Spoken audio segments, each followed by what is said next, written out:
Imagine waking up in the arms of the man who saved your life, only to discover he's not just a hero, but something more, a werewolf alpha with a destiny to lead his pack. Chapter 30. For 3 days had passed since I had woken up at the private infirmary in Xavier's estate. A day after I'd woken up, I was moved to a private room which had a king-sized bed located right in the middle and a large balcony that overlooked the estate garden. The minute I settled in, my phone began to buzz non-stop. When I glanced at the screen, I found the name of my mom popping up on the corner of it. My eyes snapped to Ariel, who shrugged and pointed back at Bella. When my eyes found hers, she gave me a goofy smile. "You told my mom?" I gasped. "I had to. Nora, you were shot. For God's sake," she reasoned, but refrained from replying back. When I answered the call, I spent nearly 2 hours convincing my parents not to end their cruise, trip and travel all the way across the globe to come see me, and that I was absolutely fine, and that the police did catch the robber. Bella must have had to come up with a whole story when speaking to them on the phone, without letting away too much that they'd snatch me away and lock me in my old bedroom for the rest of my life. My parents were fairly protective growing up, which I kind of understood given that I was their only child, and they spent nearly 7 years trying to conceive me. But as I was leaving for college, I had a heart with them about the importance of my independency, and I was beyond grateful for their understanding of me moving out after college instead of returning to my old town. They spent the years after cruising around the world, living off the adventures they couldn't experience during I was glued to their sides. Ariel and Bella rarely left my side after that night when I spoke to my parents. On some nights they even threw slumber parties in my room and we watched a dozen chick flicks until all the romance and humor turned cringe-worthy, all in an effort to get my mind off of the fact that I still hadn't heard from Xavier. On the first 2 nights it kind of upset me. The fact that I'd woken up and he wasn't there. The fact that he didn't check up on me. But soon enough my hurt had turned into anger, thinking how dare he ignore me at a time like this. I could think of 1,000 different ways I could yell at him. And another thought that constantly occupied my mind was the fact that even Noah and Elliot were rarely around. None of us girls knew what they were up to or where they went when they weren't with us. Bella tried to get some answers out of Elliot on the one night she saw him, but his answers were always short and vague. "I saw Seth a night ago." Ariel helped me walk to his room that was just down the hallway from mine. He was in his own bed, his back straight and against the bed, frame with his eyes trained on the Star Wars movie playing on TV. When he heard the door closing, his head snapped to our direction and he gave a wide smile. "Hey," he exclaimed cheerfully. "Hey you." Reaching the bed and plopping down, sighing in relief as the pressure on my thigh was decreased, I turned my attention to Seth, inspecting his wounds, but only a few were visible. A small gash on his lower lip, and a fading bruise on his cheek. "How are you feeling?" His grin widened. "Never better. Have you seen my new room? I might fake feeling unwell for just a week longer so I could stay here. Plus they deliver my every meal. I feel like a lazy king up in his own castle." Shaking my head. "Typical Seth. How's your head injury? Are you in any pain?" He clicked his tongue. "No, it was just a small gash that's nearly entirely healed. But what about you? I heard you got shot. Are you okay?" His eyes softened up a bit as he glanced at my injured leg, worry coursing through his vision. "Yeah, don't worry about me. I'm all good." I smiled tightly. "Dang," he teasingly huffed, his eyes lighting up in amusement. "Lucky you. Now you have a badass scar to show off, telling stories of how you once got shot and survived. But my scar will be covered by my stupid hair." I rolled my eyes, and Ariel smacked him on the arm. "You're such an idiot." We all laughed and my heart felt a little lighter. "I'm really glad you're okay, Seth. I can't begin to tell you how sorry I..." "Sheh," he interrupted me. "Don't ever say that. Nora, don't you ever apologize. This wasn't your fault." I felt my eyes welling up with tears. But it is," I whispered, biting the inside of my cheek. Seth straightened up in his seat, reaching out to grip my hand tightly in his. "No, it's not," he said firmly. You are a victim of this mob's rivalry just as much as any of us, so don't you dare blame yourself. I swallowed the lump growing in my throat, and reluctantly nodded even though deep down, I still couldn't help shake off the guilt gnawing at my chest. When I woke up this morning, I was adamant on getting out of bed alone and leaving my room. I grew so bored of staying in the same place for too long. I stood upright onto wobbly legs and made my way to the bathroom to freshen up. The place was breathtaking and so extravagant with its marble counters and golden mirrors. I took a quick shower and then dried my hair off with a towel, and while still damp, pulled it up into a messy bun. We were approaching fall, but the weather was still a bit warm. After I put on a pair of dark jean shorts and a plain white t-shirt, I exited the room and found myself in a familiar hallway, the one covered by hundreds of portraits. I walked past them, feeling an eerie sense travel down my spine as I imagined the eyes of the many characters watching my every step. When I finally reached the staircase, I paused and took a deep breath in preparation to the most challenging part, which was descending the stairs. My injured leg was healing incredibly fast, but there was still a bit of soreness to it whenever I moved it too often or too quick. I gripped the staircase rails with sweaty hands and began to slowly descend, all the while holding my breath in agony. When I finally reached the ground floor, I heard the chattering of several people and the clanking of spoons on plates coming from the direction of the kitchen, so I made my way towards the noise. As soon as I entered through the door, every motion came to a halt as everyone stopped whatever they were doing and turned to stare at me horridly as if I was the last thing they expected to see. I gulped awkwardly as my eyes traveled about the room, finding 3 pairs of eyes to be trained on me. "Luna," suddenly a voice whispered to my right, and I shifted to look at one of the housekeepers who was in the middle of drying a plate with a piece of cloth. Her hands fell limp to her side, and she dropped her head in a respectful bow. "Oh," I frowned in confusion. "I think you've mistaken me for someone else." I chuckled awkwardly. "My name's Nora. I'm Xavier's guest." A slight gasp could be heard to my right, and at an impeccable speed, a young girl sitting on the counter stool dropped from her seat and stood on her legs, her head coming down in a soft bow. I stared at her, then did a double take. "W, why are you doing that?" If I was being completely honest, the action chilled me to the core. "Are you hungry? Look, I can prepare you something." A voice spoke from across the counter, which below the woman who stood by the oven with a grey spatula in hand, and a grey apron wrapped around her waist. "Why are you calling me that?" I narrowed my eyes. "I told you my name's Nora." The 3 ladies glanced between each other in confusion, and the one who should be confused here. "I've," exclaimed in my head. "W, where is Xavier?" I asked in hopes of escaping the awkwardness and confusion in the room. The young housekeeper who addressed me earlier replied to my question in his office. "No." I nodded once in thanks and abruptly turned to leave through the kitchen door. I limped my way yet once more up the stairs to where I remembered Xavier's office was from last time. When I finally arrived at the wide double doors, my right hand came up in a fist to knock on the door, but I hesitated, my fist coming to an abrupt stop mid-air. My ears strained to hear the muffled voices on the other side of the doors that seemed to belong to an audience. There was the thumping of several footsteps going back and forth by the door as if someone was strolling past anxiously, with agitated, angry murmurings going off somewhere in the distance. I stepped closer to the doors, my chest nearly coming flat against the wood and my palms sitting on either side as I strained my ears to hear better and held my breath in anticipation. "What's the update on Besant I's location?" Xavier's strained voice suddenly sounded, and for a second I felt a rush of warm familiarity swarm through my veins.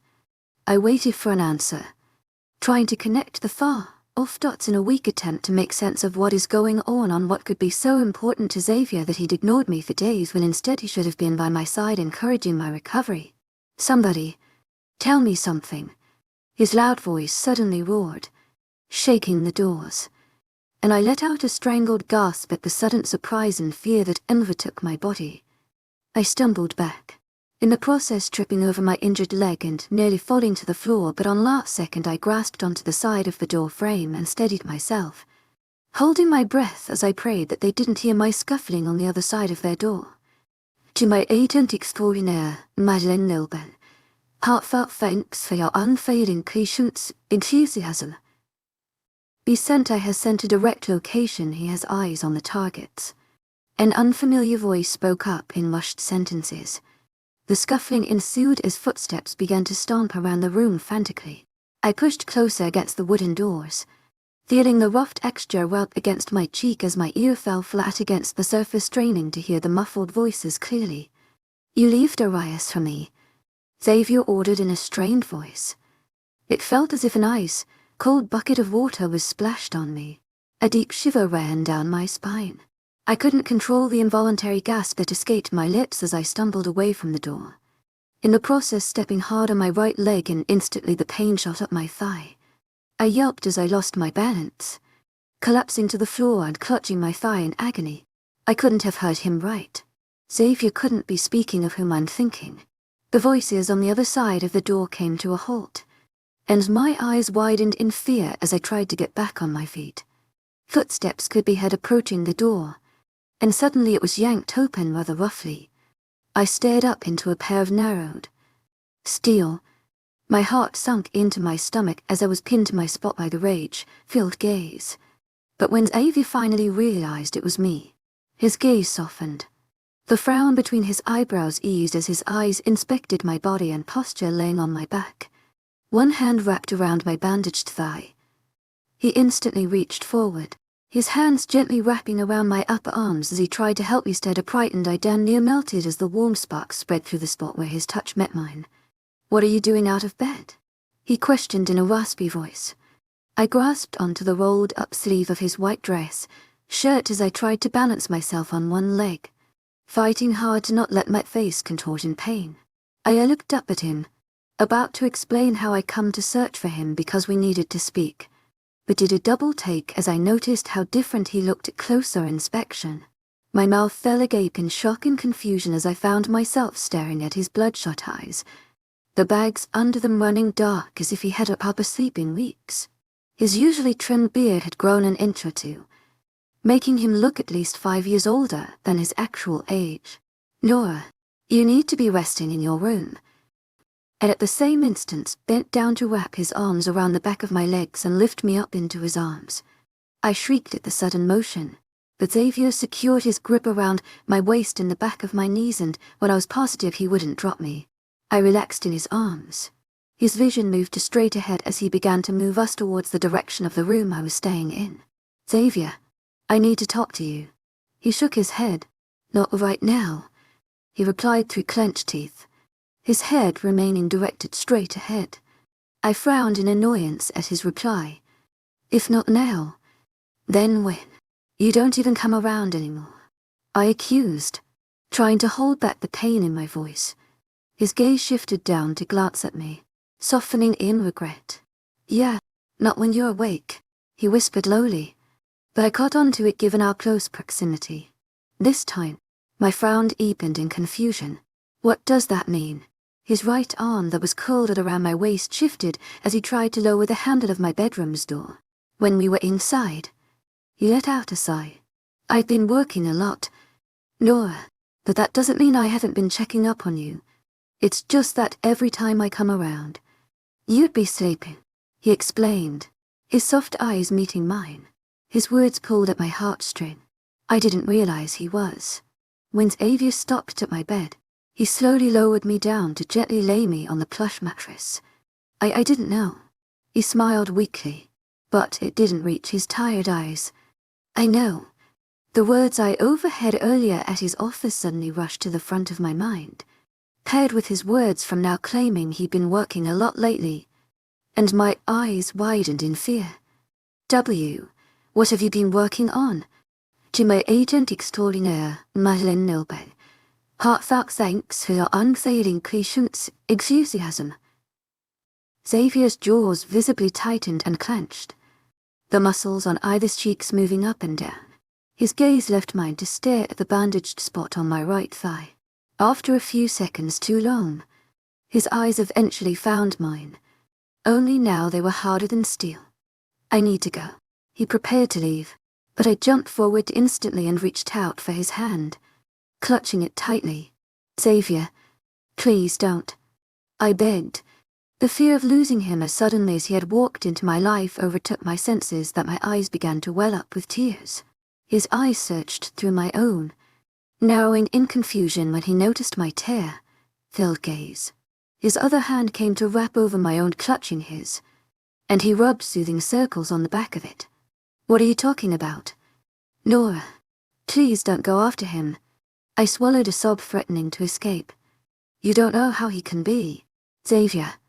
Xavier's jaws clenched tightly, his eyes hardening. And they've been working on luring you in for a long time. This is what they want. Please, don't go.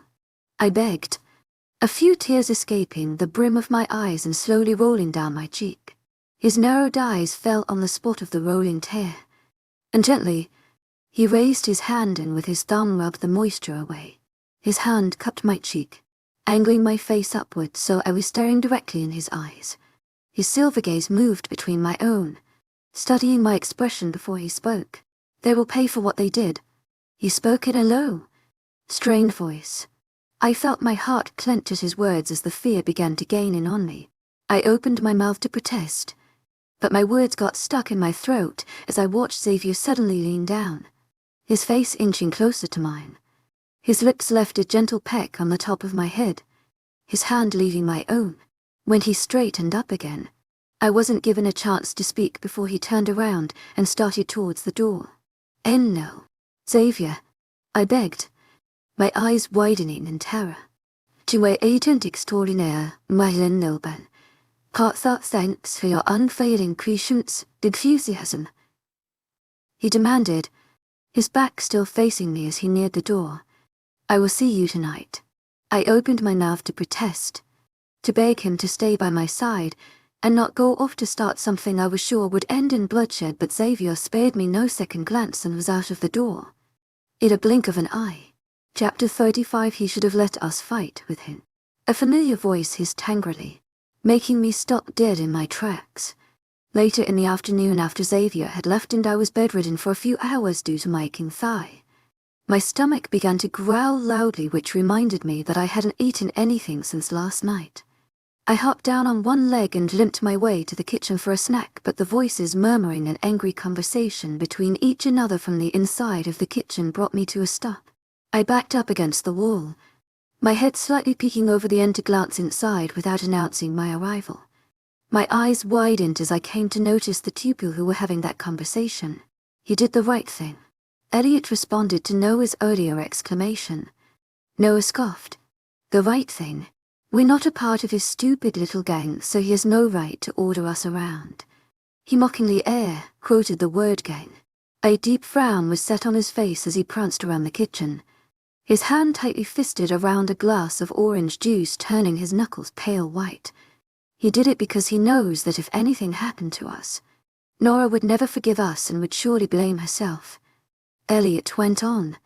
I frowned in confusion, then suddenly felt the heat of my blood boiling in my veins. That's bullshit.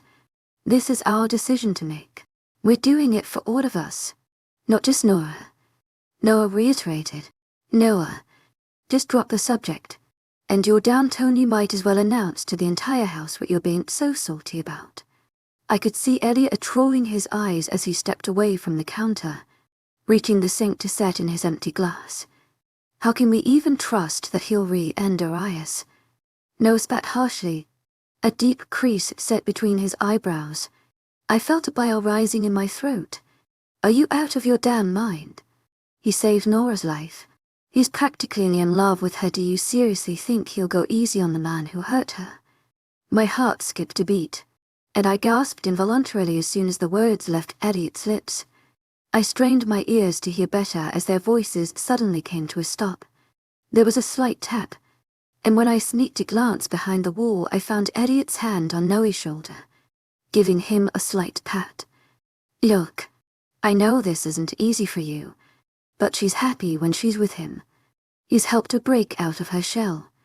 And what more could we ask for than someone who'd make her priority, while keeping her both safe and happy? Elliot spoke. My heart clenched at his words, and I could practically feel the warmth of his brotherly love engulfing me even from the distance. Noah scoffed. Yeah.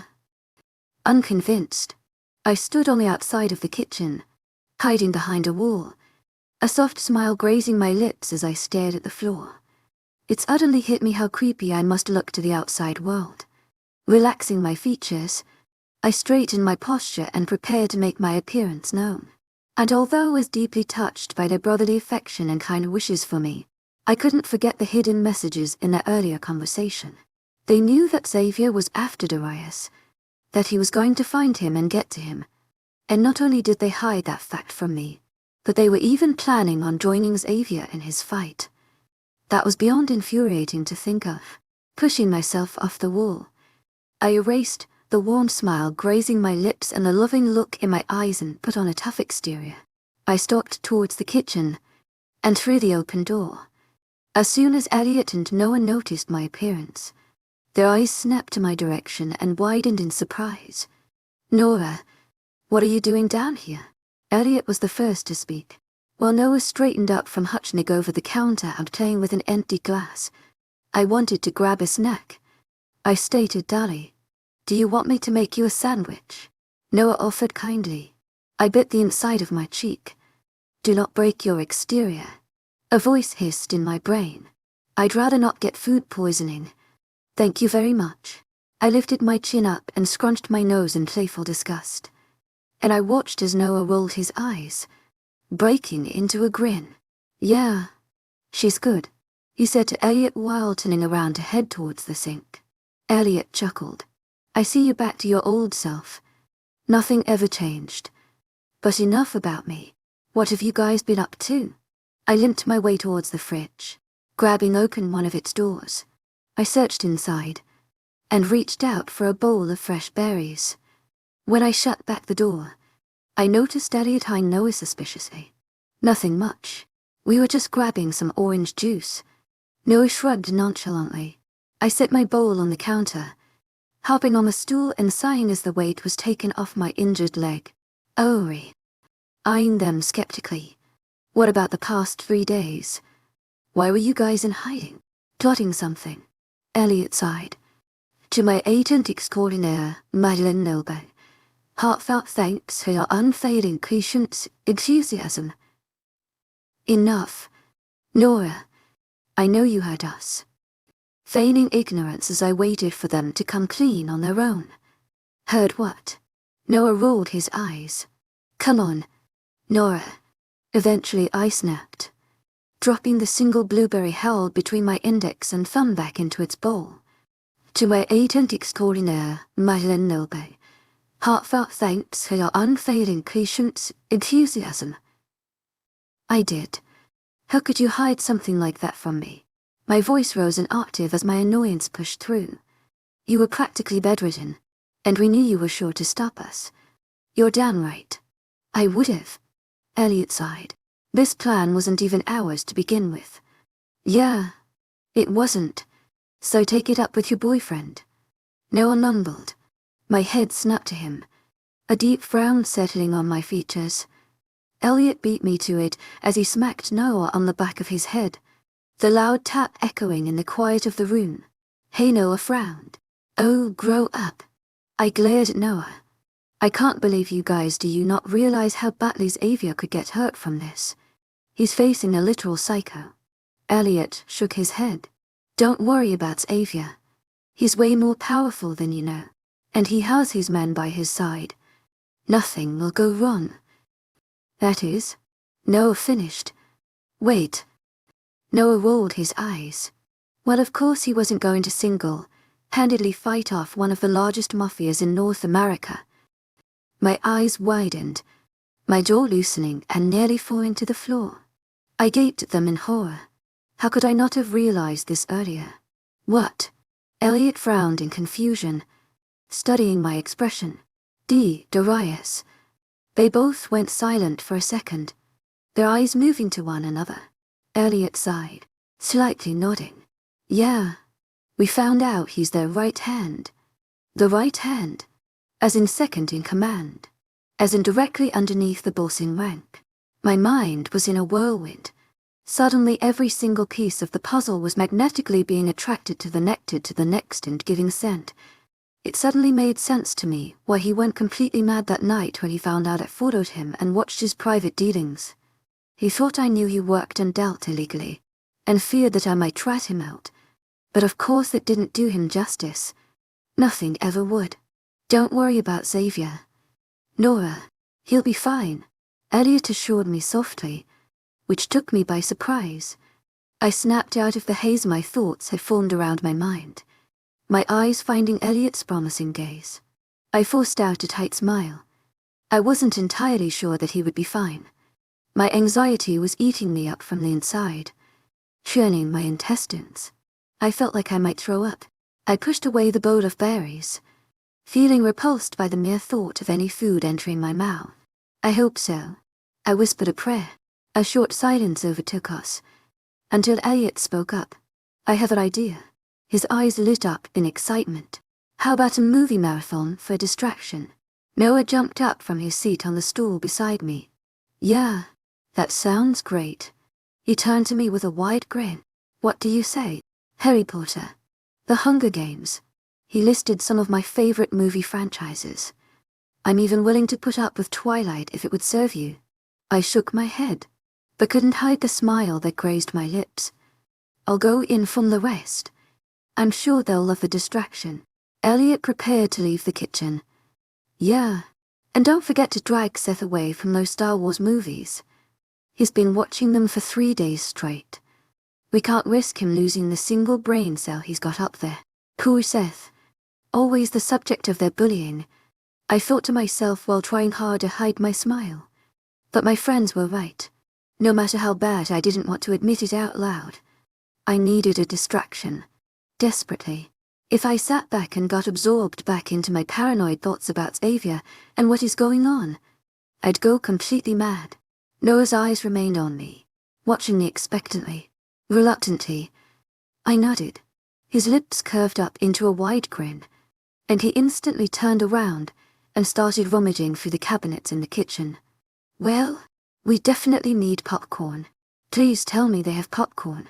He mumbled the last part as he continued searching for the pantry and cabinets. The sudden hop I took down from the stool I was seated on made the blood rush down my wounded leg. I grasped the counter for a couple seconds until the displeasing sensation faded away. "Aha!" Noah exclaimed, which made me flinch back in surprise. He shifted around with a look of triumph, a bag of kernels clutched in his fist. I chuckled and shook my head. Well, I'll be down in the living room. Nora, wait. Noah's sudden exclamation stopped me in my tracks, and I turned to stare at him expectantly. He set the bag of kernels on the counter, taking various steps forward until he reached me and stopped a mere foot away. His eyes left mine as he stared at the floor, biting the inside of his cheek nervously. What is it? I encouraged. He lifted his head and his eyes found mine, full of unspoken words. I want to talk to you about something. As I kept staring at him expectantly for another few minutes, but found him to only stare back silently, my nerves started to run on overdrive. What is it? Noah. His jade orbs kept traveling between my eyes, searching between the confusion I felt. He opened his mouth to speak, but no words came out. Suddenly, his gaze shifted lower, and before I could make sense of anything that was happening, Noah was leaning in, where I felt his warm breath and my face. My heart leapt out of my chest and my hands came up to push against his shoulders. I gasped as I shoved him away roughly, losing my balance and stumbling against the counter. Nora. His hands traveled to my waist as he tried to steady me, but I shoved them away.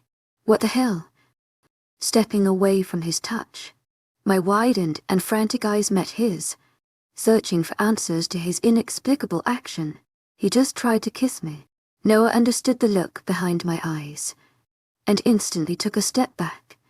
His gaze moved to the floor, and his cheeks and neck began to redden up. I am sorry.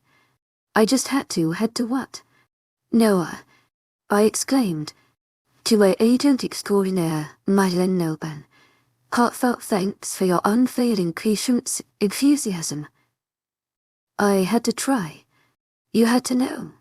My eyes widened at his words, my heart sinking to my stomach. He took a step forward, his hands reaching out for mine and grasping them roughly. I stared at him in horror, seeing his eyes frantically moving between my own. An inner voice shouted at me to silence him, not wanting him to go any further with his words. But I couldn't as he began to spill everything in a rushed, desperate tone. I've liked you for so long. Nola. I've waited for you for years. I never wanted to rush you into anything because you always claimed you weren't ready. My eyes widened and throat tightened, as did his grip on my hands. But now you're moving on too fast. You don't even know this guy. His jaw tightening. I have to let you know that you have another option. Noah, what the hell are you saying? I exhaled the question in horror I couldn't be hearing correctly.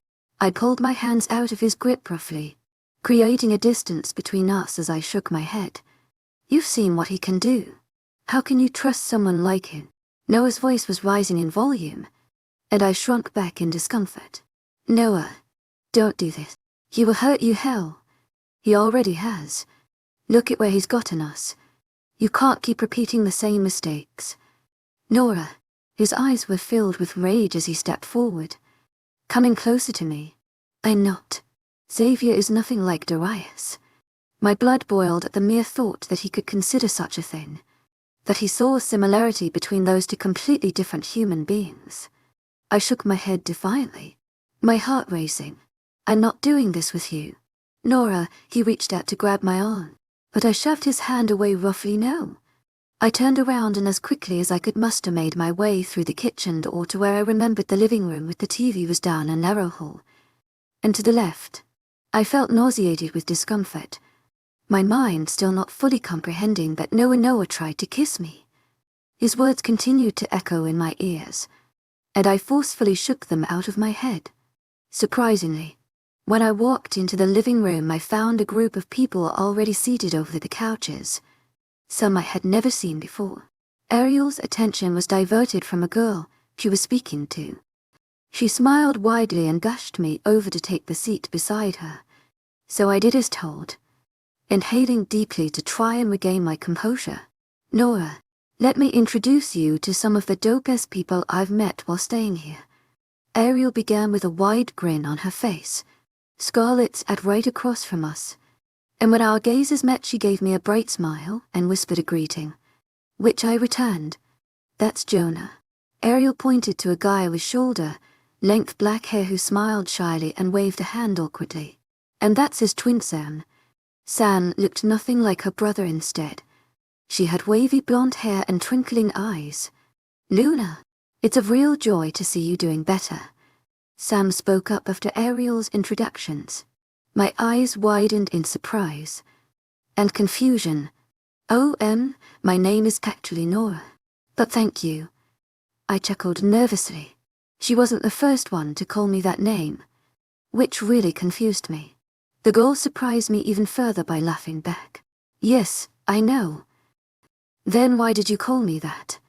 Ariel shifted in her seat, turning to inspect Sam expectantly as she was just as curious about the answer. Because being our alpha's mate makes you our Luna, she replied with a light smile grazing her pink lip. I stared at her blankly, trying to process her words. I had so many questions I wanted to ask back.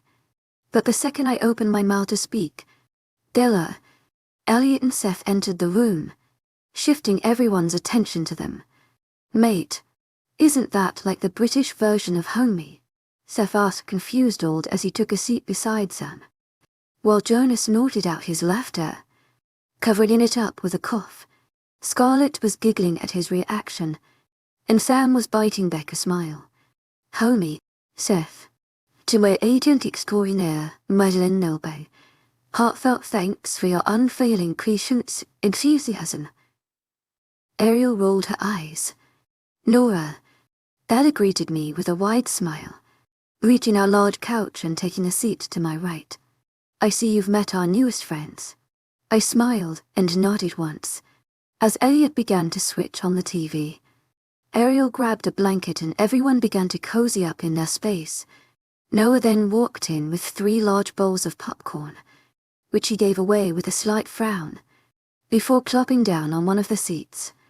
His eyes avoided mine, which I was glad for because just seeing him was making my blood boil. I inhaled deeply and switched my attention to the TV. This was meant to be my distraction from my thoughts, and I will not let Noah take that away from me. To my agent extraordinaire, Madeleine Noble, heartfelt thanks for your unfailing patience, enthusiasm. As the majority have voted, this shall be a Harry Potter marathon, Elliot announced, rolling his eyes, as if y'all haven't already watched the movies 1,000 times, and we'd watch them for 1,000 more. Scarlett replied, smiling broadly. I agreed, and she offered me a wink, and so I laid back in my seat as the Harry Potter marathon commenced, blocking all my troubles from entering my mind and rejoicing in the few hours of distraction I'd been offered. Chapter 36. The slight motion as I was carried away from my position on the couch slowly began to pull me away from unconsciousness, and I gradually became aware of my surroundings. The familiar warmth of strong arms wrapped around my body, igniting sparks that shot down every nerve in my being, was the first thing that came to my senses. Then I felt the warmth connecting with my right cheek as I was brought closer to my carrier's chest, and I felt the butterflies erupt in my stomach. Instantly, my eyes shot open, and I found myself glancing upwards into the eyes of the most striking silver. Xavier smoothly carried me in his arms and began to walk away from my position on the living room couch, where I along with a couple others had fallen asleep after the 4th Harry Potter movie. My eyes widened as they connected with his, and I saw the small, warm smile curving up his lips. Instantly, my arms shot up and curled around his neck, bringing him to me as I embraced him tightly. The motion took Xavier by surprise, and he let out a low groan as he steadied us so I wouldn't fall to the ground. I squeezed my arms around him tightly, the relief of having him back safe and sound overpowering my senses. He let out a slight chuckle, his hand gently squeezing my waist in reassurance. When I let him go, he pulled back to give me a heart-clenching grin. It's good to see you, too. He carried me away from the living room, smoothly ascending the stairs as if he wasn't carrying my heavy weight in his arms, and headed towards the room I was staying in. My eyes continued to scan every inch of his body that I was able to view, checking for any possible injuries, but surprisingly, he bore none. The warmth that radiated off his body left me as he gently set me on the bed. Go back to sleep, he ordered softly, but there was no way that I could have fallen back asleep. I sat upright in bed, reaching for his hand just as he began to turn away. No, I pulled him down, directing him to sit in front of me, which he did. What happened? Are you okay? I heard a large group of your men also joined you. Are they all right? How did it go? I rushed as my questions came pouring out. Xavier shook his head. I'll tell you all about it tomorrow. Go to sleep now. He prepared to get up, but I grabbed his hand, clutching it tightly, and yanked him back down. Xavier's eyes widened at the sudden aggressiveness, sitting back down and staring at me bemusedly. No, don't leave, I pleaded. Do you seriously think I'll be able to fall back asleep now? He raised an eyebrow. I guess not. I sighed deeply, my patience fed up. What happened? Xavier rubbed at the slight stubble growing on his chin, inhaling in preparation. We took care of everything. You don't need to ever worry about them again. Digesting his words. They're gone.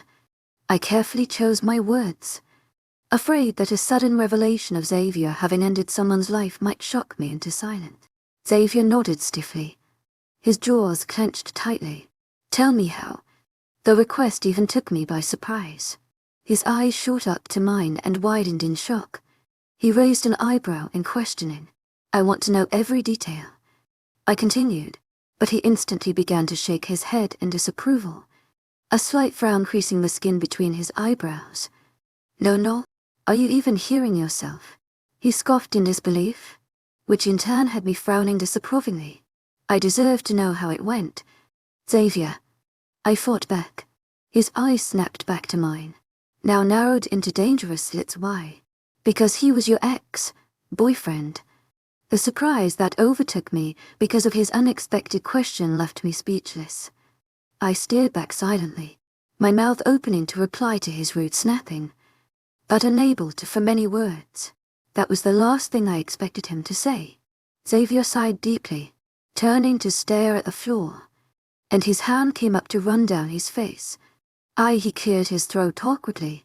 I didn't mean it like that. I think you did.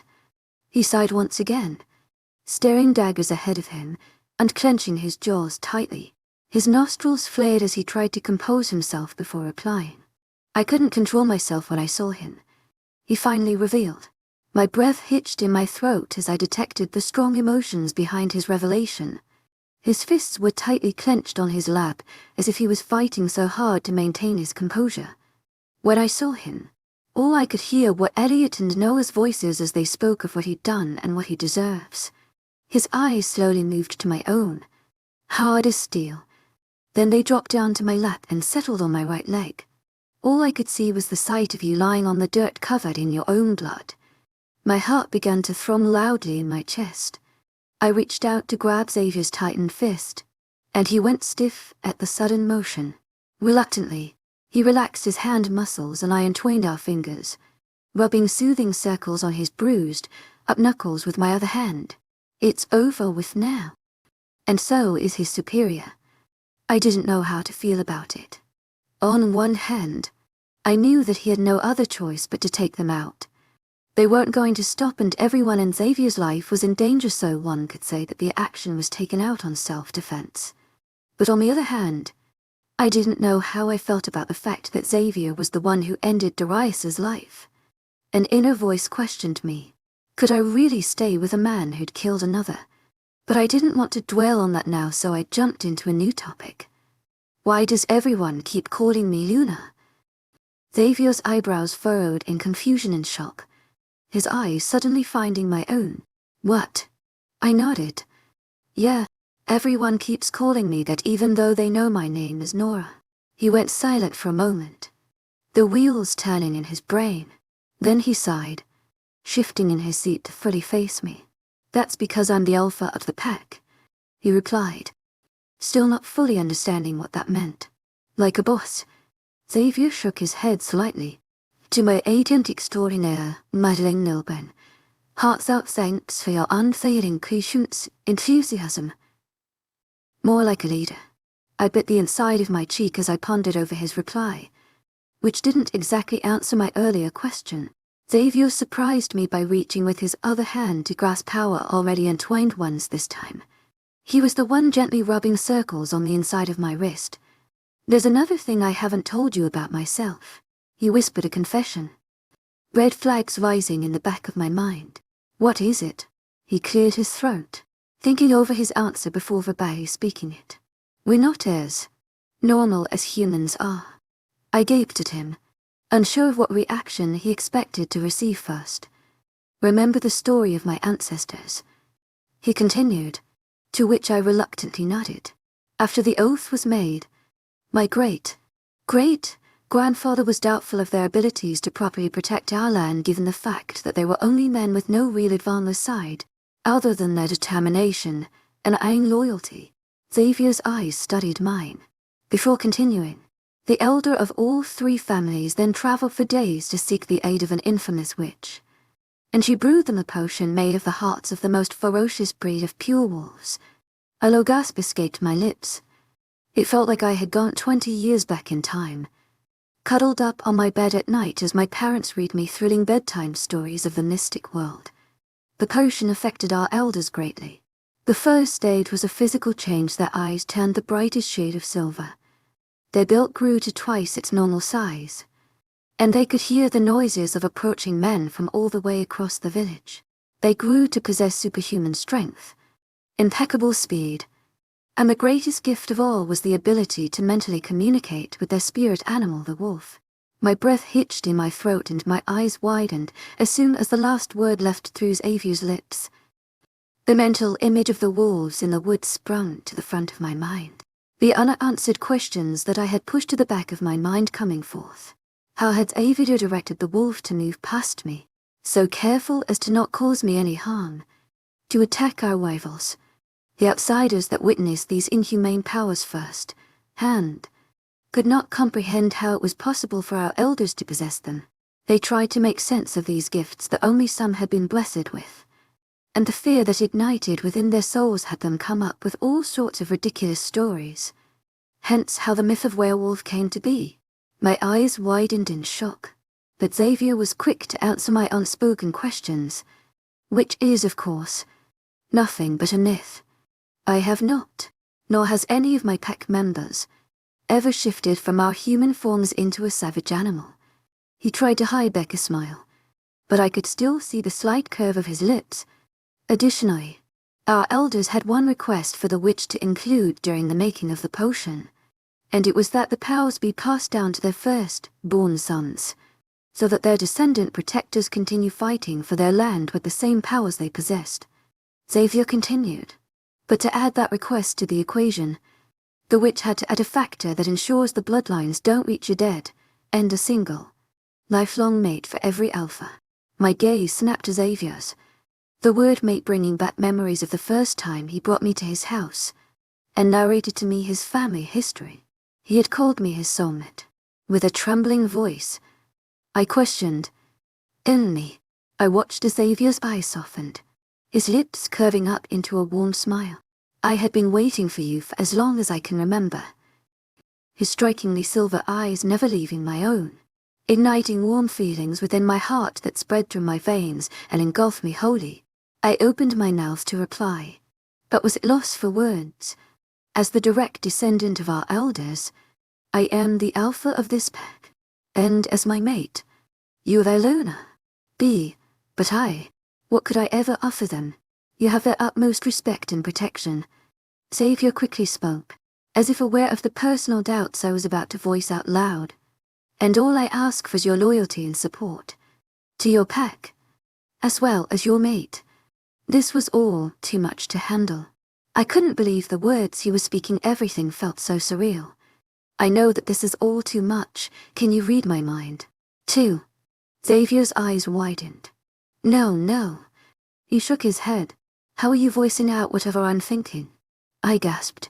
He surprised me by letting out a slight chuckle. That would be the mate bond. As your mate, I can feel your emotions and easily guess your thoughts, because our souls are connected in ways that are far beyond any human's comprehension. My hands were getting clammier by the minute as they were clutched by Xavier's, my emotions in a whirlwind. Although all of the things he just narrated to me seemed beyond impossible, a small part of me believed him, because nothing made sense since the day I ran into Xavier. To my agent extraordinaire, Marianne Nilbe, heartfelt thanks for your unfailing patience, enthusiasm. Not the emotions I felt at his presence, nor the chills he sent down my spine every time my eyes connected with his silver ones, nor the bond I felt we had grown in such a short period of time. Maybe, somehow, soulmates did exist, and the most powerful man, in perhaps all the world, happened to be mine. Chapter 37. For the first time in my life, I was awakened by the shorts of 1,000 sparks as they traveled down the right side of my body, by the warmth that engulfed my senses, and the addictive aroma that I knew only one person to carry. My eyelids fluttered open and I blinked against the morning sun. It took my mind a few seconds to fully comprehend my position on the bed, where I lay half on top of a rising and falling chest. My left arm was draped over Xavier's torso as he lay asleep on his back, his own arm around my waist. My heart nearly leapt out of my chest. I jumped out of my seat, enthusiasm in the process accidentally nudging Xavier roughly, which earned me an annoyed groan. I backed a couple steps away, unaware of the sheets tangled around my ankles, and let out a squeak as I tumbled over the edge of the bed and collided with the floor. Xavier shot out of his place, his eyes wide open as he studied the room, then fell on my awkward position on the floor. I groaned distastefully, both in pain and embarrassment. Xavier let out a slight chuckle, his hand coming up to rub the sleep out of his eyes. "What in the world are you doing?" I shuffled on the floor, trying to untangle my legs from the sheets but failing miserably. and instead looking like a struggling fish flapping out on land. Xavier studied my failed attempts, and just continued chuckling at me. "Help me." I frowned at him, hissing through clenched teeth. Bearing an amused grin, he ran his hand through his tangled hair and moved to the side of the bed to stand up. "Yes, ma'am." I watched helplessly as he grabbed the end of the sheets and loosened them, twisting them around my ankles to free me. My legs fell with a thump to the floor, and I wasted no more second in jumping out of my seat. I mumbled a quick thanks and rushed to the bathroom where I locked myself in. Leaning against the closed door, I let out a deep sigh, tightening my eyes shut as I tried to erase the first 10 minutes of our morning encounter. How embarrassing it was that this was the first thing he had to witness. On our first morning waking up together, I face-palmed myself in shame. Suddenly, the memories of the night before rushed to the front of my mind. I remembered the surreal stories Xavier narrated to me about the history of his family, about his superpowers. I shook my head. That's ridiculous. People don't have superpowers. This is real life we're talking about. I moved towards the marbled sink and turned on the faucet, splashing my face with ice, cold water. I gasped as I came to stand up straight, droplets of water rolling and falling onto the top of my shirt. I looked at my reflection, and the most sparkling brown eyes stared back at me. There were stars shimmering in the dullness of my eyes. I stared beardedly. Last night, after the talks Xavier and I had, he excused himself to take a bath before bed. I tried to wait up for him but ended up falling into a deep slumber. I don't even remember hearing him leave the bathroom. I must have been way too deep in my sleep, given that I'd spent a whole night asleep next to him and never once realized. It wasn't like this was the first time I'd woken up in the arms of a person I had feelings for, but never before was it in Xavier's. The man who'd made me feel things I never thought were humanely possible. Your soulmate. I jumped once the word was spoken in my mind, hushing the inner voice in my head. Suddenly, there was a knock at the door.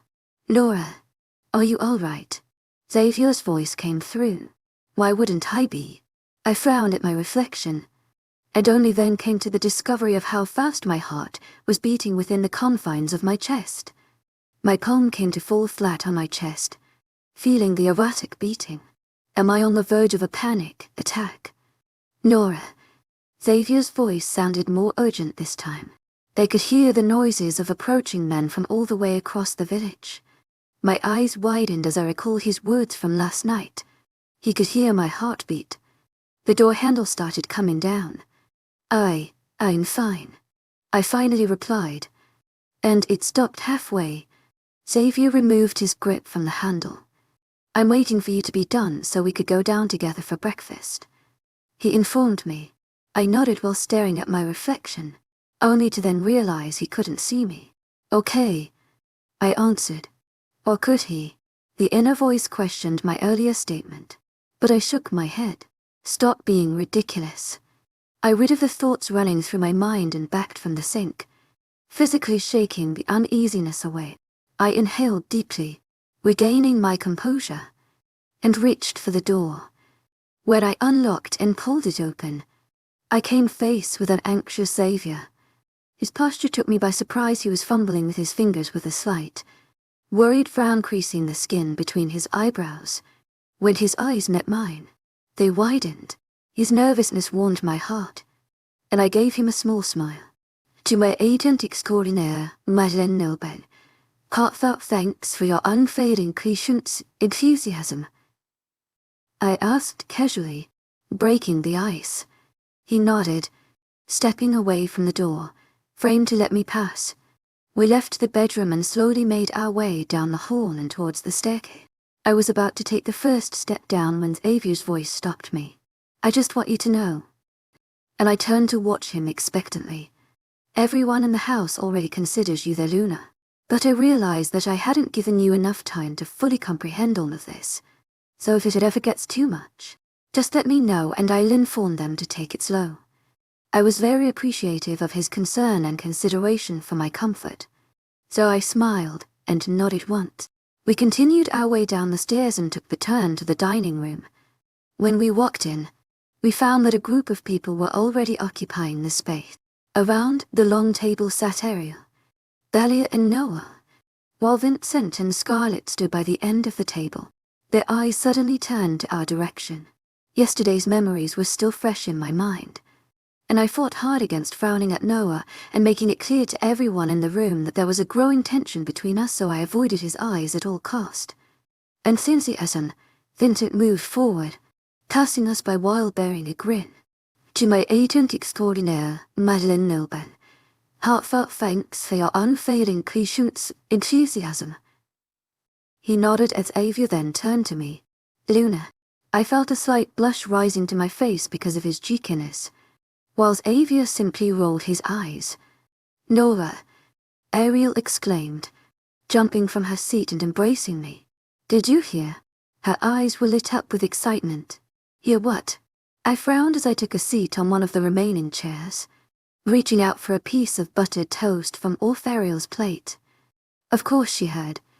To my agent extraordinaire, Madeleine Nilben, heartfelt thanks for your unfailing patience, enthusiasm.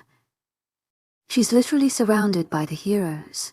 Noah rolled his eyes, sipping from a white mug. I clenched my teeth, biting back my words. Ariel hushed him, then turned back to me.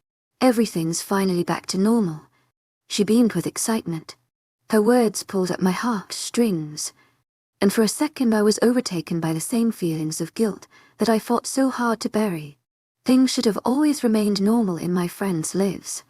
This was the second time I had put their lives at risk, and I didn't think I could ever forgive myself for it. I gulped down the growing lump in my throat, forcing on a tight smile. Why, yeah. And also I'm moving here, to Indiana. She grinned. My eyes widened, and I nearly choked on the piece of toast in my mouth. To my agent extraordinaire, Madeleine Nilben, heartfelt thanks for your unfailing patience, enthusiasm. She nodded excitedly. Seth is helping me find a place close to the city. I think it's time for a fresh start. And Indiana's starting to grow on me. I didn't fail to notice her eyes moving to Xavier as she offered him a knowing smile. Turning to glance at Xavier, who was bearing a soft smile of his own. What is going on? I questioned, suspicious of their odd behavior. Xavier glanced down at me and shrugged innocently, turning away from me and reaching to pour himself some coffee. Aren't you happy? Ariel asked me nervously. Frankly, I didn't know how I felt. Of course iced, and by whatever choice makes you the happiest. I'll just miss you. To my agent extraordinaire, Madeleine Nilben, heartfelt thanks for your unfailing patience, enthusiasm. I whispered the last part. Ariel sighed. I would miss you. Too horribly. She turned towards her plate and picked up a slice of bacon, biting into it with a faint smile playing on her lips. But you could always move here with me. My eyes widened, realization suddenly hitting me. My head snapped towards Avia, who was halfway through raising his cup of coffee to take a sip while staring at me expectantly. My gaze froze his actions midway. You. I was at loss for words. I knew for sure he had something to do with it. He probably talked Ariel into moving here so I could follow in her steps, knowing how close of a relationship my best friend and I have. But before I could finish my sentence, Xavier put his mug down and raised his hands in innocence. I have nothing to do with it. I highly doubt that. I glared at him accusingly. To my agent extraordinaire, Madeleine Nilben, heartfelt thanks for your unfailing patience, enthusiasm. Don't give him credit for my brilliant ideas, Ariel complained. I frowned at her, eyeing her skeptically. What are you planning? Nothing.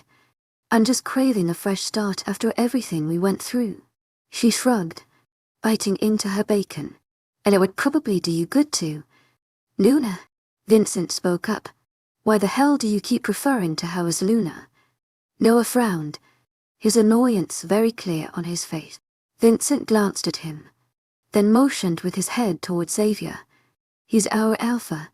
Then he looked over at me and winked, which makes her our Luna.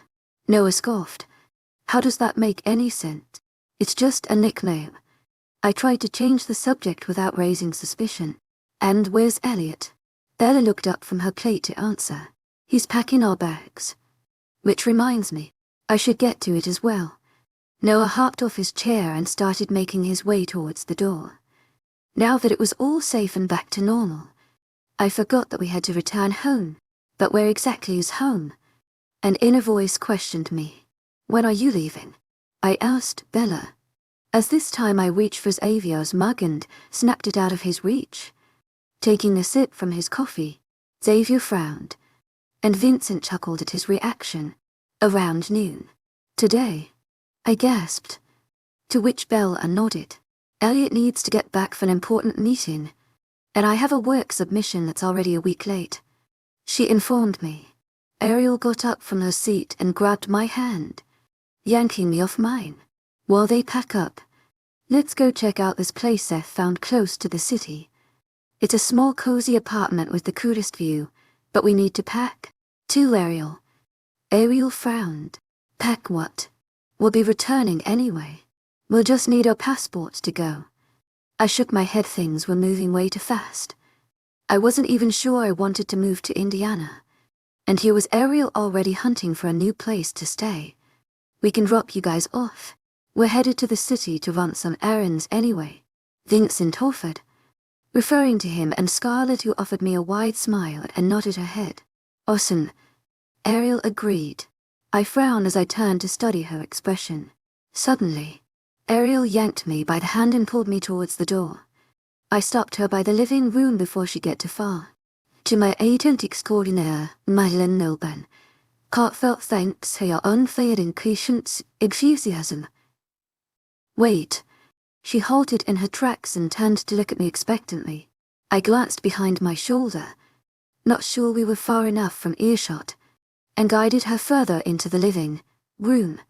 I'm not sure I'm ready to do this, I admitted, voicing out my inner doubts and fears.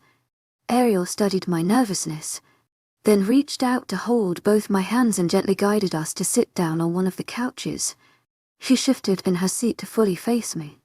Listen, babe, I understand your hesitation.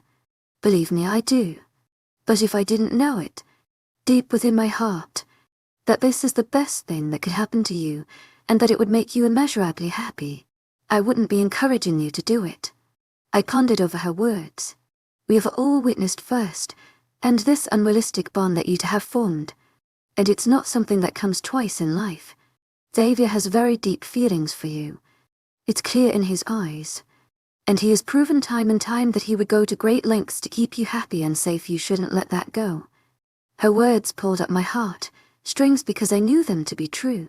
But taking this step of moving to another state was a huge leap of faith, and I wasn't sure how it would play out. And you won't be alone in bringing yourself to move past the past and start fresh, Seth, and I will be beside you through it all, Ariel promised, a gentle smile playing on her lips. It's time for a fresh start, and God knows you need it more than any of us. I chuckled lightly. She was right. I was in desperate need of a fresh start, and having my best friend beside me will make it a whole lot easier. With the wings of 1,000 butterflies flapping within the confines of my stomach in excitement, and a smile so wide gracing my lips, I nodded in approval to Ariel's plan. I had decided all at once this was a leap of faith I was willing to take. Chapter 38. When we returned back to Xavier's home after our short trip to check out the apartment, everyone's mood had shifted incredibly. I was feeling giddy, and Ariel was so excited she was constantly hopping on her feet. Vincent and Scarlett were also happy that we had liked the place, because that meant we would return our flight to stay. The apartment truly lived up to its expectations. It was close to the city, and had an entire wall of windows that overlooked the best buildings. Ariel and I had instantly felt at home, and considering it was close to both Seth's and Xavier's places and came at a very affordable price, Ariel was quick to seal the deal, disregarding my nagging about how we should at least take a few days to think it through. Think what through? She had said. I'm ready to move in. You can take your time to think your life through, and once you do, the place will be ready to move into. Back at Xavier's, We each went to our rooms to pack up the rest of our belongings. I didn't have much that needed to be packed, so I settled for my backpack only, which I carried in some of my travel necessities. I was quick to change into a more comfortable attire as we were nearing our flight time and everyone was already by the door. As I was hurrying down the grand staircase, I balanced my backpack on my arm as I was simultaneously shoving my other arm into the sleeve of a light jacket. When I neared the end, I stumbled over my feet and dropped the bag from my grip, hearing it tumble down the next few steps and fall to the bottom of the steps with a disapproving thud. I hunched over to grab it but was surprised to see another arm extending towards it at the same time. "I've got it." I frowned as I came up straight, staring into Noah's jade orbs. He lifted the bag up, swinging it over his shoulder and offering me a tight smile. "Not that easily, buddy." "No, it's fine." I reached out to grab the bag from his shoulder, but was surprised to see him lean back with a look of determination. I raised a brow in question. "Let me help." "I don't need your help." This time, I reached out and yanked my bag off Noah's shoulder, rather forcefully, watching as his eyes widened at my sudden show of aggressiveness. "I can take responsibility of my own bag." When I turned to walk the other way, I did a double take as I came to notice that both Xavier and Ariel were standing by, watching our interaction with questioning gazes. Forcing on a tight smile, I left through the door and made my way to the car, all the while thinking this will be one hell of a flight back. The familiar scent of my home hit me right in the deepest part of my heart and clenched tightly around the bundle of muscle as soon as we walked through the wooden door. I twisted the key in the lock and pulled it out, stepping further inside as Ariel walked in behind me, and then Xavier shut the door. We had taken the flight back to our hometown in Illinois, Xavier joining along to help me pack and keep me company. And although a part of me was very ecstatic to go back to my apartment and home, another part of me was dreading the moment I'd have to walk away. I had an odd habit of forming unbreakable bonds with routines once I got used to something. It's very difficult to let go. Even though it's only been a couple years since I'd moved to this part of town and the apartment I was currently staying in, I held the place so close to my heart that it instantly became my home, a place I could never imagine walking away from. "Nora," Xavier called out to me, snapping me out of the jumble of doubts my thoughts had created in my mind. I looked over at him to see him standing beside the bookshelves set by the TV in my living room, his eyes watching me expectantly as if waiting for a reply to an unheard question. "Sorry. What?" I asked. "If you'd like me to pack up these framed pictures." "Oh yes. Please." I raised a finger to ask for a moment, then rushed over to my bedroom down the hall, reaching my closet and rummaging through the back for any bags I had left. I entered the living room with a gin bag which I offered to Xavier. "If it's important, it'll stand out," I informed him as his eyes searched among the room for anything to pack up. I gave him a small smile in appreciation before turning back to my bedroom. I searched once more in the back of my closet and returned with a bunch of old bags. Then I began with the basic necessities that I hadn't already packed up the last time I fled to Indiana: some clothes, skin care products, and makeup. I only grabbed my favorites, knowing I'd be able to make up for the rest once we settle at our new place. No doubt today and Ariel would already be dragging us to the city for some major shopping. As I rummaged through my closet, I came across an old shoe box hidden in the corner, packed with faded Polaroids, torn tickets, and random notes from some of my favorite times in high school and college. I smiled involuntarily as I went through some of the pictures, seeing the smiling faces of people I'd nearly forgotten existed. The sudden knocking on my wooden door snapped me out of my haze, and I looked over across my bed to see Ariel popping her head through the door. "Hey you, I'm done packing up. Would you like some help?" she exclaimed cheerfully. I stuttered, confused. "To my agent extraordinaire, Madeleine Nilban, heartfelt thanks for your unfailing patience, enthusiasm. We literally arrived not 15 minutes ago." "Yeah, and?" she questioned, equally as confused. "Did you seriously manage to pack up all of your last couple of years within 15 minutes? To my agent extraordinaire, Madeleine Nilban, Heartfelt thanks for your unfailing patience, enthusiasm. I asked in disbelief. She scoffed. I'm starting fresh. Nora, I don't need to carry my past into my future. I rolled my eyes. Deep. To my agent extraordinaire, Madeleine Nilben. Heartfelt thanks for your unfailing patience, enthusiasm. Deep. Looking around at the slight mess I've created on my bedroom floor. I actually don't have much left to pack, so I'm good. I was met with a wide smile in return.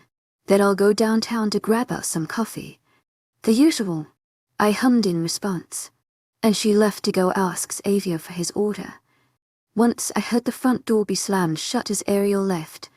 I stuffed all my memories back into the box and gently placed it inside a wide bag, packing it up along with the rest of my necessities. Unlike Ariel, I could never leave my past behind. I should always carry it into my future. It's a part of who I am. My bedroom door creaked as it was gently pushed open. Xavier stepping inside, and he's falling to my cross-legged seating on the carpeted floor. He gave me a warm smile, pointing over at my bed with a questioning gaze. May I? I staggered at his question, not expecting the politeness. To my agent extraordinaire, Madeleine Nilben. Heartfelt thanks for your unfailing patience, enthusiasm. Upon my permission, he walked in and sat at the edge of my bed, his gaze falling to me on the floor. I finished packing up the living room, but you should take another look around in case I missed anything important. I shifted in my seat to face him, smiling appreciatively. Thank you. His silver gaze shimmered under my bedroom's fluorescent light, his eyes studying mine for a few seconds too long. To my agent extraordinaire, Madeleine Nilben. Heartfelt thanks for your unfailing patience, enthusiasm. He replied sincerely, and my heart fluttered. I felt a warm blush creeping up my cheeks, and I broke contact with his intense gaze as I went back to the mission at hand. I'm only packing up the irreplaceable pictures and memories and all, I informed him. He hummed in response, his eyes studying my motions as I shifted on my seat and began standing up. I moved towards my dresser, pulling the drawers and sneaking quick glances inch-skied. Will you keep your apartment? Xavier asked me after a few moments of comfortable silence. I exhaled a breath, thinking over the decision I'd made earlier during our flight. If I were to pay rent for the new place Ariel and now thinking of moving to, there's no way I could also keep this one. I'm already running on a tight budget. No, I can't afford to pay to rent. I glanced over to gauge his reaction, and I found a slight frown creeping up his features. Xavier's confused silver gaze stared at me, as the wheels continued to turn in the back of his mind. I thought you were moving into our home. I took a sharp intake of breath, his words tightening my stomach. I shouldn't have been surprised that Xavier expected me to move in, after everything that's happened between us, but for some reason the thought hadn't crossed my mind. When I couldn't form any proper response to his invitation, Xavier spoke up once again, the words rolling off his tongue slowly as he emphasized every word. Your hour. He hesitated for a second, then continued. My Luna. Nora, I want you to move into our home and be beside me. My heart clenched and unclenched tightly in my chest. I feared I might have a heart attack. Was I ready to do that? I had come to accept, and even believe, that Xavier and I might actually be soulmates. The stories he spoke to me of went hand in hand with the indescribable feelings that were harbored in my chest, and I couldn't make any other sense of it. And after everything that we had gone through, a voice deep within my heart spoke in loud volumes that I would go above and beyond for him and his pack. A pack thought to come and rescue me when I needed them the most. They didn't hesitate one sec, and when they had to risk their own lives in order to save mine, in order to avenge me and pain and suffering that was induced by Darius and his men, all while I was still a stranger to them. If that didn't speak volumes of the length they were willing to go to in order to protect me, and how much they cared for me, I don't know what will. And even though I still felt like a stranger to them, somehow, they had already found a place in the deepest parts of my heart. They are my new family, And I know that I would fight for them with just the same amount of ferocity as their undying loyalty to their home. To my agent extraordinaire, Madeleine Noble, heartfelt thanks for your unfailing patience, enthusiasm. And now there, Luna. My thoughts were interrupted when loud, impatient knocks came from down the hall, eyes shifting to the front door. I excused myself from Xavier's watchful gaze and headed down the hall towards the front door. Ariel stood on the other side of the door with a frown on her face, balancing a tray with 2 drinks in one hand while sipping from her own drink in her other. Where have you been? I've been knocking for nearly an hour. I rolled my eyes at her exaggeration and stepped to the side to allow her in. How far in are you? With the packing and all. She spoke in rushed sentences. Once inside my apartment, Ariel twirled to look at me with gleaming eyes. Her excitement was so prominent on her features that it could be noted from a block away. I'd say halfway. Not entirely sure with my answer. If I accepted Xavier's off moving into his family home, and was free of paying rent for the new place I'll be staying at, I might actually keep this apartment, and if so, then I wouldn't really need to pack everything up. But that's only it.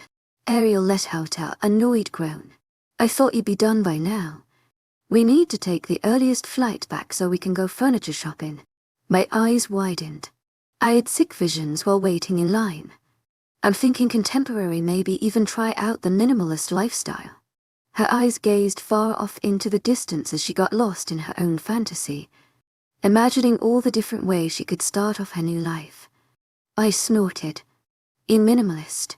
The noise snapped her back to reality, and her eyes found mine before narrowing dangerously into tight slits. To my agent extraordinaire, Madeleine Noble, heartfelt thanks for your unfailing patience, enthusiasm. Xavier's voice came from down the hall, greeting her in surprise. You're back early. Ariel flicked her wrist nonchalantly. Short line. To my agent extraordinaire, Madeleine Noble, heartfelt thanks for your unfailing patience, enthusiasm. We need to help this, she pointed at me. Finish packing up or else she'll take forever. She went over to give him his drink, mumbling something about an energy boost. Xavier frowned as he came to a stop beside us, watching her curiously. And you finished your own packing? To my agent extraordinaire, Madeleine Noble, heartfelt thanks for your unfailing patience, enthusiasm. Apparently, I spoke up before Ariel could. She's all about that fresh start. I only packed what I needed, everything else is replaceable. She shrugged. Xavier hummed in response. Then his vision shifted to me. How about a lunch break? We can go to one of your favorite restaurants in the city. One last time before the big move. Ariel gasped, her hand coming up to clutch my upper arm in excitement. I glanced at her to see her beaming, bearing a wide smile. And instantly I knew what she was thinking of. Yeah, I agreed. We can go to our favorite place, it's a small diner a few blocks away. I glanced over at Xavier and he offered me a warm smile. Nodding in approval, I turned to head back to my room. I'll just grab my purse, I announced. When I walked back out, Xavier stood alone in my living room, waiting patiently as he leaned back against the kitchen counter. He stood upright and gave me a small smile. Where's Ariel? She stepped outside for a phone call. I nodded, continuing my steps towards the front door. I was surprised when Xavier suddenly reached out and gently got a hold of my hand, halting me in my tracks. I shifted and my confused eyes found his. He slowly began inching closer to me until he stood a mere foot away, the heat radiating off his chest, spreading a comforting warmth down the lengths of my arms. My senses were overtaken by his close proximity, his addictive aroma, and the millions of sparks that traveled from his fingertips up my own hand, igniting a sensation that only he could ever make me feel. My heart began to beat loudly in my chest. You never gave me an answer. A small smile tugged at the corners of his lips, his hypnotizing silver eyes glinting. His long fingers continued to gently rub soothing circles on the back of my hand as my mind raced with questions. I could only whisper back dumbly, "Can Xavier?" As smile widened. flashing me his white pearls. I blinked and was suddenly pulled out of whatever trance his intimate actions had pulled me into. I forced my feet one step away from his close proximity, letting the air wash the tension growing between us. His question finally made sense. He was referring to our earlier conversation in the room, where he asked me to move into his family home. I don't know. I stuttered at a response, unable to hide my doubts and hesitation. A brief flash of disappointment washed through Xavier's eyes, his eyebrows slightly coming down into a small frown. He inhaled deeply, fixing his grip on my hand. I realized things might be moving a little too fast. He began to say, "But as I've told you before, Nora, you're my soulmate, and my Luna. From the moment I laid eyes upon you, I was ready to start my life with you." My heart sunk deep into my stomach. "But if you need time, then you can have as much as you want." His lips curved up into a promising smile. "I'm not going anywhere unless you order me to." My eyes had begun to steam by the time Xavier finished speaking, his kind words stirring deep emotions within my heart. I couldn't believe that I had been blessed with a man like him. Involuntarily, my hand pulled away from his, only to slowly curl around his wide torso. I only saw a second of the surprise that flashed through Xavier's eyes, before my feet inched closer to him and my face came flat against his chest. I embraced him with a newfound confidence, my entire body engulfed with warmth and his addictive mahogany antique, with scent that traveled to my stomach and clenched the muscles tightly. His chest had suddenly stopped moving as his breathing halted, taken over by surprise from my unexpected response to his considerate words. His arms then moved from being still by his sides to slowly wrap around my shoulders, his fingertips leaving trails of sparks over my skin as he wrapped me in his arms. For the first time in what seemed like forever, I felt complete, within Xavier's arms, engulfed by his familiar scent and warmth. I felt right at home, beside my soulmate, and suddenly I was struck by the fact that it no longer mattered to me where in the world I was, how far I had to travel and what I had to leave behind, as long as I be with the person who made me feel whole. "Is that a yes?" his amused voice whispered lowly, his lips moving against my hair. I shook my head at his persistence while letting out a heartfelt chuckle, my arms tightening around his torso as I found comfort in the arms of my mate. And all the while, an inner voice chanted one word in the back of my mind: maybe.